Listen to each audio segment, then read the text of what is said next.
ಕರ್ನಾಟಕ ರಾಜ್ಯದ ಜನತೆಯ ಪರವಾಗಿ ನಿಮ್ಮೆಲ್ಲರೂ ಕೂಡ ಶುಭಾಶಯಗಳು. ಸತ್ಯ ನ್ಯಾಯ ನೀತಿಯಿಂದ ತಾವೆಲ್ಲ ಕೂಡ ಎಲ್ಲ ವಿಚಾರಗಳನ್ನು ಕೂಡ ಏನಿದೆ ಸಾಕ್ಷಿ ಜನರಿಗೆ ತಲುಪಿಸಿ, ಏನು ಕರೆಕ್ಟಾಗಿದೆ ಅದು ಮಾತ್ರ ತಲುಪಿಸಿ. ಏನು ನಮಗೇನು ಮಾರ್ಗದರ್ಶನ ಕೊಡ್ತೀರಿ ಕೊಡಿ.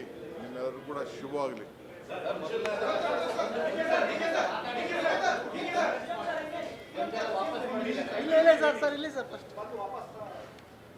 ಸೊ ಈಗ ತಾನೇ ನನಗೆ ನಮ್ಮ ಎಲ್ಲ ದಕ್ಷಿಣ ವೇದಿಕೆ ಎಲ್ಲ ಪ್ರಮುಖರೆಲ್ಲ ಬಂದು ಭೇಟಿ ಮಾಡಿದ್ರು. ಅವರು ನಾವು ವಾಪಸ್ ತೆಗೆದುಕೊಂಡೇವೆ ಅಂತ ಹೇಳಿದ್ದಾರೆ.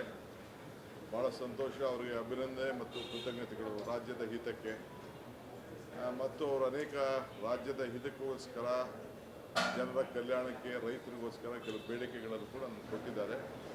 ನಾನು ಅದನ್ನು ವಾಪಸ್ಸು ನೋಡ್ತೇನೆ.